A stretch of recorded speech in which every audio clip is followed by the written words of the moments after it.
বিশ্বকাপে নকআউটের পর্বে এখন প্রতিটি ম্যাচই বাঁচা মরার লড়াই। কেউ এগিয়ে যাচ্ছে শিরোপার পথে, আবার কেউ বিদায় নিচ্ছে।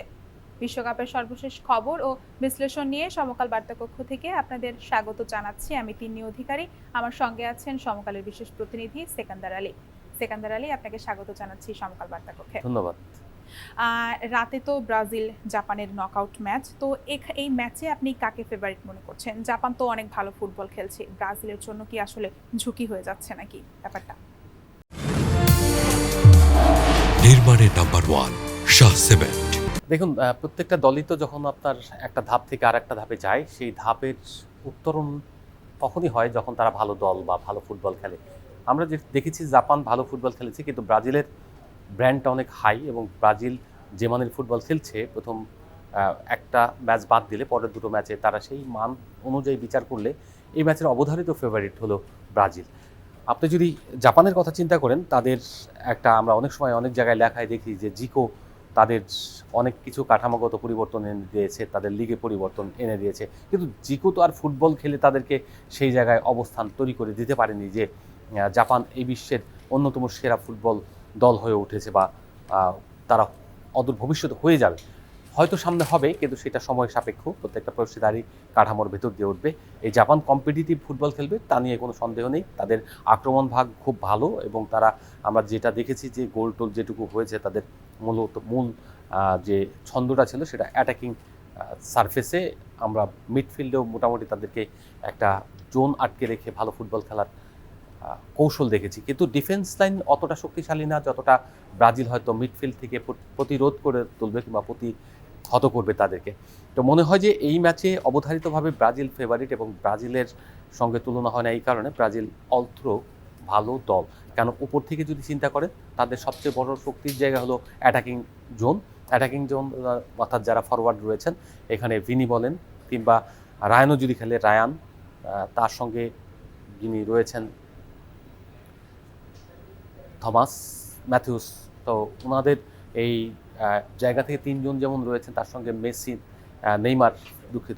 নেইমার আসছেন এখানে। নেইমার তার জায়গাটা কিন্তু এখন সিল করতে পারবে কিনা সেই জায়গায় একটু চিন্তার বিষয়, কারণ নেইমার হচ্ছে যে আপনার প্রথম দুটো ম্যাচ খেলেননি, তৃতীয় ম্যাচে তিনি নেমেছেন যে সময়টা মাত্র 20 মিনিটস খেলেছেন, তার ঝলক দেখানোর সুযোগ এরকম হয়নি। তাকে আস্তে আস্তে ইমপ্রুভ করিয়ে হয়তো এগিয়ে নিতে হবে, কিন্তু আজকের ম্যাচে কোচ হয়তো চাইবেন যে নেইমার প্রথম থেকেই খেলুক, কারণ নেইমার থাকলে দলের মধ্যে যে একটা স্পিড তৈরি হবে, সেই স্পিডটা বা তাকে উপরে যে প্রতিপক্ষের ফোকাসটা থাকবে, সেই ফোকাসটার জন্যই, ধরে রাখার জন্যই শুধুমাত্র তাকে যদি রাখা হয় ওখানে, তাহলে আমার মনে হয় যে ভালো। কিন্তু তার যে শারীরিক কন্ডিশন, পুরো ম্যাচটা খেলার সাপোর্ট কি তার শরীর দেবে নাকি আসলে? অসম্ভব কিছু না, কারণ হচ্ছে তিনি এরই মধ্যে যে তার ওভারকামগুলি করেছেন, কাপ মাসল তার ইঞ্জুরি ছিল সর্বশেষ যে ইঞ্জুরি, এই ইঞ্জুরি কাপ মাসল ইঞ্জুরি তিনি ওভারকাম করার পরে তিনি খেলছেন। এখন যে বিষয়টা হচ্ছে প্রতিদিন এইগুলির যত্ন নিতে হয়। আপনার ইঞ্জুরি ওভারকাম করলেও যতদিন খেলবেন যত্ন নিয়ে ওটাকে শক্তিশালী করে আপনার খেলতে হবে। তো সেই জায়গায় মনে হয় না যে লাস্ট ম্যাচটা গেছে, তারপরে মাঝখানে 2-3 দিন সময় পেয়েছেন, রিকভারি করারও সময় এসেছে এবং এর মধ্যে জিম টিম করে হয়তো আরও একটু বেটার সিচুয়েশন তো পেয়ে গেছেন তিনি। তো আশা করা যায় তিনি আজকে যদি ফুল টাইম খেলেন তাহলে ডেফিনেটলি ভালো করবেন। নির্মাণের নাম্বার 1 শাহ সিমেন্ট।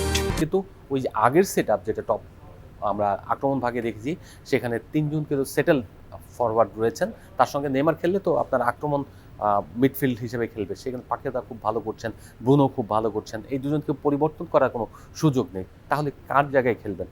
সেটা হচ্ছে যে ওই বললাম থমাসের জায়গায় তিনি হচ্ছেন যে পরিবর্তন আগের ম্যাচটাও করেছিলেন, কিন্তু সবচেয়ে বড় যে জায়গাটা সেটা হচ্ছে তিনি গোল স্কোরিং করেন।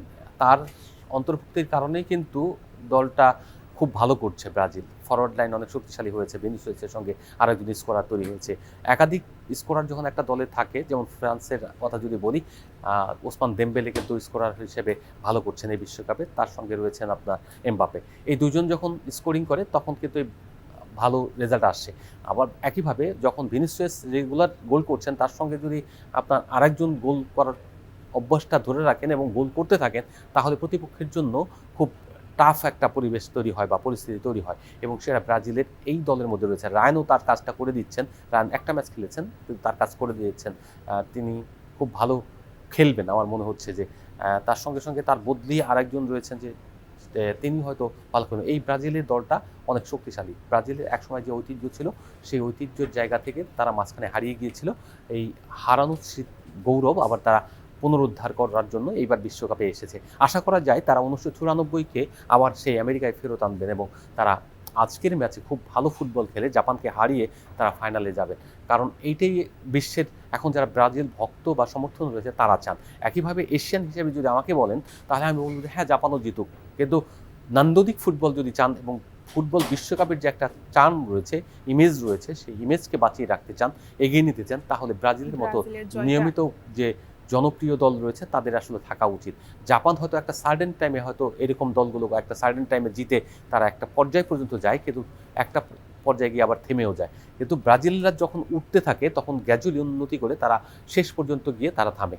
তো আশা করা যায় এই ব্রাজিল সেই শেষ পর্যন্ত গিয়ে থামবে। সেই শেষ পর্যন্ত কোনটা ট্রফি জয়ের মধ্য দিয়ে হলে হয়তো বিশ্ব আনন্দিত হবে এবং বাংলাদেশ বিশ্ব ফুটবলের যে নন্দন বা চর্চা, অনেকদিন ছন্দময় ফুটবল দেখা হয়নি, টোটাল ফুটবল দেখা হয়নি, সেই ব্রাজিল লাস্ট থার্ড ম্যাচে গ্রুপ পর্বের সেটা দেখিয়েছে এবং আশা করা যায় একই ছন্দ আবার তারা দেখাবে। আর মিডফিল্ডে যেভাবে ব্রুনোরা খেলছিলেন সেই ব্রুনোদের আমরা আবারও দেখতে চাই যে তারা সেই জায়গায় তাদের ছন্দটা দেখাবেন আজ জাপানের বিপক্ষে। দক্ষিণ আফ্রিকাকে 1-0 গোলে হারিয়ে কানাডা প্রথমবারের মতো শেষ 16-তে উন্নীত হয়েছে। ম্যাচটা সম্পর্কে আসলে একটু জানতে চাই। কানাডা গ্রুপ পর্ব বা দক্ষিণ আফ্রিকা গ্রুপ পর্বই তো আগে পেরোতে পারেনি ওইভাবে, তো সেই জায়গা থেকে তারা কিন্তু 32-তে খেলে ফেলেছে এবং এখন নকআউট মানে বাড়ি যাওয়া, যেটা আপনি লিঙ্কেই বললেন। এখন কারো শিরোপার দিকে এগিয়ে যাওয়া, কারো বিদায় নেওয়া। তো অলরেডি বিদায় কিন্তু একটা হয়ে গেছে, এখনো বিচ্ছেদের গান, ঠিক আছে, বিরহের গান এখন শুরু হবে। সেই বিরহের গান যেমন আছে, আনন্দ সঙ্গীত যেমন বাজবে একদিকে, অন্যদিকে হবে বিরহের গান। যারা বিদায় নেবে তারা বিরহের মানে ভারাক্রান্ত হবে, আর যারা একটু একটু ধাপ অতিক্রম করবে, আর ধাপ তো বেশি নেই, একটা হলো নকআউট মানে 32 এবং তারপরে 16, তারপরে কোয়ার্টার, তারপরে গিয়ে সেমিফাইনাল এবং ফাইনাল। তো ধাপগুলো কিন্তু খুব দ্রুত যাবে। এখন দেখবেন যে মনে হচ্ছে যে এই খেলা বিশ্বকাপ শুরু হলো এখনই শেষ হয়ে গেল, এরকম হবে। আর প্রত্যেকটা দিন একটা বিভ্রান্ত গান যখন থাকবে তখন মনে হবে যে একদিকে যেমন আনন্দ আপনার হৃদয়ে বাজবে, আবার অন্যদিকে একটা শূন্যতা যে হাহাকার তৈরি করবে। এই সব কিছু মিলিয়েই আসলে ফুটবল বিশ্বকাপের আনন্দ। আমরা চাই যে এই যে চলে গেল যে দক্ষিণ আফ্রিকা, তারা আবার পরের বিশ্বকাপে খুব শক্তিশালী হয়ে কামব্যাক করবে। তারা যে অর্জনটা করেছে সেই অর্জনটা একেবারে মন্দ নয়। আজকে গত রাতে যে ম্যাচটা গিয়েছে সেই ম্যাচটা প্রথম ছিল নকআউটের 32 ম্যাচ। তো এই ম্যাচে কানাডা আক্রমণ করেছে অনেক, কিন্তু গোল বের করতে পারেনি। দক্ষিণ আফ্রিকার ডিফেন্স লাইন ছিল খুবই শক্তিশালী, তারা বল ক্লিয়ার করেছে অনেক পরিশ্রম করে এবং তারা মুহুর্মুহু আক্রমণও ঠিকই দিয়েছে। কিন্তু তা আশা করেছিল তারা এক্সট্রা টাইমে গেলে তাদের ফুল এফোর্ট দিয়ে ম্যাচটাকে বের করে নেবে, কিংবা ট্রাইব্রেকারে গেলে হয়তো তারা জিতবে। কিন্তু আনফর্চুনেটলি লাস্টের দিকে এসে আপনার কানাডার যে স্ট্রাইকার, তিনি মিডফিল্ড তিনি যে একটা গোল করেছেন, জাস্ট কর্নার থেকে বলটা এসেছে, চেস্টে নিয়েছেন এবং তার পরবর্তীতে ডাইরেক্ট শট করে গোল করে দিয়েছেন। এই গোলই তাদেরকে জিতিয়ে দিয়েছে এবং তারা ইতিহাস গড়ে ফেলেছেন। প্রথমবারের মতো তারা রাউন্ড অফ 16 মানে 16 দলের খেলায় শেষ 16 যেটাকে বলে আমরা, সেটা গিয়েছে। কানাডার এই সবাই তো আসলে এইসব দলগুলো তো অভিবাসীদের উপর নির্ভর করেই গড়ে তোলা হয় এবং তাদের নিজস্ব হয়তো কিছু প্লেয়ার রয়েছে, আর ম্যাক্সিমাম হলো অভিবাসী, হয়তো বাবা মা এসেছে অথবা তারা ওখানে নাগরিকত্ব নিয়েছে বা ওখানে বয়ে উঠতেই ফুটবল শিখে ফেলেছে। তো এই অভিবাসন দেশগুলোর ফুটবল শক্তিশালী হয়। ফ্রান্সকে আমরা দেখেছি তার সবচেয়ে জলজান্ত উদাহরণ, জার্মানিতেও রয়েছে, এখন নরওয়ে বা নেদারল্যান্ডস, তাদের মধ্যেও একই অবস্থা। তো সেই জায়গাতে বলবো আফ্রিকা অঞ্চলের থেকে যারা এই যে আফ্রিকা যেমন উত্থান ফুটবলে 9টা দেশ 10টার মধ্যে 9টাই আপনার 32-তে খেলছে, তেমনি এই যে তাদের প্লেয়াররাও সারা পৃথিবীতে ছড়িয়ে গিয়েছে। ইউরোপের তারা ডমিনেট করছে এখন, কারণ সেই জায়গা থেকে আমরা বলবো যে আফ্রিকার একদিন জয়কার হবে সারা পৃথিবীতে। তাদের যেমন ফুটবল ধার দিয়ে তাদের বংশগত লোকের মাধ্যমে ফুটবলকে জয় করে আবার তারা নিজেরা খেলে ভালো খেলে আফ্রিকা বিদায় নিয়েছে। তারপরে আমরা বলবো সাধুবাদ, তোমরা ভালো খেলেছো, আবার পরের বার এসো শক্তিশালী হয়ে, যেন তোমরা পরের ধাপ এড়িয়ে যেতে পারো, যে ধাপটা তোমরা অর্জন করতে পারোনি সেই ধাপে। আর কানাডাকেও বলবো নেক্সট ম্যাচ, যেহেতু তারা অত শক্তিশালী দল নয়, কিন্তু হয়তো যে প্রতিপক্ষ পাবে সেই প্রতিপক্ষের সঙ্গে নিশ্চয়ই মরক্কো অথবা নেদারল্যান্ডস বোধ হয়, তাদের সঙ্গে যে খেলা যে জয়ী হবে সেই তাদের সঙ্গে লড়াইটা করুক।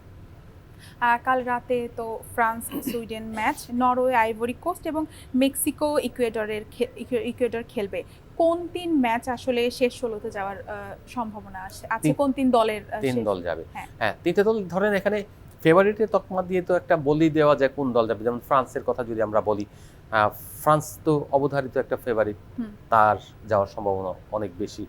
আবার তার সঙ্গে যে প্রতিপক্ষ রয়েছে সে কিন্তু ফেলানো, তো তার সেই প্রতিপক্ষকে যদি জয় করা যায়, তবে এই বিশ্বকাপে যদি চিন্তা করা হয়, ফ্রান্স গত টানা মানে দুটো বিশ্বকাপের ফাইনাল খেলেছে, একটা শিরোপা জিতেছে 18-তে, 2022-এ ফাইনালে আনফরচুনেটলি তারা জিততে পারেনি।